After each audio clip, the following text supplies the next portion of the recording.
பாவங்கள் தீர்றதுக்கு ஒரு சின்ன பரிகாரம் சொல்றேன். ஏன்னா நம்மளோட முற்பிறவியில செய்த பாவம், தோஷம் இந்த பிறவிலையும் நம்மள மகிழ்ச்சியா வாழ விடாம ஏதாவது ஒரு தொந்தரவு, ஏதாவது ஒரு பிரச்சனை வந்துகிட்டே தான் இருக்கும். நம்ம நினைப்போம், எதுக்குடா நம்மள தேடி மட்டும் இந்த மாதிரி எல்லாம் பிரச்சனை வருதுன்னு. அது நம்மளோட முன்னோர்கள் செய்த பாவமா இருக்கட்டும், இல்ல நம்ம முற்பிறவியில செய்த பாவமா இருக்கட்டும், இல்ல இப்ப இருக்க சூழ்நிலையில கூட நமக்கு தெரிஞ்சோ தெரியாமலோ ஏதோ ஒரு பாவம் செஞ்சிருப்போம். அந்த பாவத்தெல்லாம் நிவர்த்தி பண்றதுக்கு தான் இந்த பரிகாரம். சூப்பரா ஒர்க் அவுட் ஆகும். இது ஒரு வாட்டி ட்ரை பண்ணி பாருங்க. உங்களுக்கு வாழ்க்கையில ஏதோ பிரச்சனை நடந்துட்டே இருக்கு, எனக்கு வந்துகிட்டே இருக்குங்க, வேலை கிடைக்கணும்னு போகும்போது அந்த வேலை எனக்கு கிடைக்காம போகுது, வீட்டுல ஒரு பணம் தங்க மாட்டேங்குது, ஏதோ ஒரு பிரச்சனை வந்துகிட்டே இருக்குன்னா முற்பறிவுல செய்த பாவம், இப்பறிவுல செய்த பாவம், யாராவது நம்மள சபிச்சிருப்பாங்க, இல்ல நம்ம யாராவது தெரியாம கூட திட்டிருப்போம், அதெல்லாம் கிளியர் ஆகணும்னா இந்த ஒரு பரிகாரத்தை செஞ்சு பாருங்க.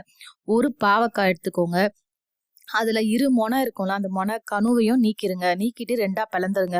பிளந்துட்டீங்கன்னா உள்ள இருக்க விதையெல்லாம் நல்லா எடுத்துடுங்க. விதை எடுத்துட்டு பாவக்காய் மட்டும் வச்சிருங்க. அதுல நல்லெண்ணெய் நல்லா அந்த குழியில ஊத்தி திரி போட்டு சாமி முன்னாடி வச்சு தீபம் போட்டு ஏத்துங்க.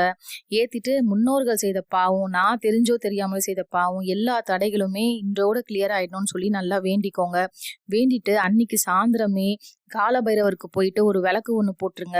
போட்டுட்டு வந்து பாருங்க, உங்களோட காரிய தடை எல்லாமே கிளியர் ஆயிடும். ஆனா ஒரு முக்கியமான கண்டிஷன், இந்த விளக்கு ஏத்தும் போது ராகு காலத்திலயோ யமகண்டத்திலயோ இந்த தீபம் ஏற்றவே கூடாது.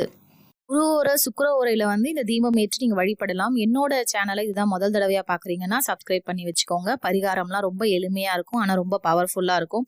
உங்களுக்கு தெரிஞ்சவங்களுக்கு, இந்த மாதிரி கஷ்டப்படுறவங்களுக்கும் தயவு செஞ்சு ஷேர் பண்ணுங்க. இதுக்காக நிறைய பணம் செலவிடுறாங்கன்னா தேவையே கிடையாது. இந்த சின்ன பரிகாரமே உங்களோட பாவத்தெல்லாம் 100% நீக்கி வாழ்வுல மகிழ்ச்சியை கொடுக்கும். ரொம்ப நன்றி.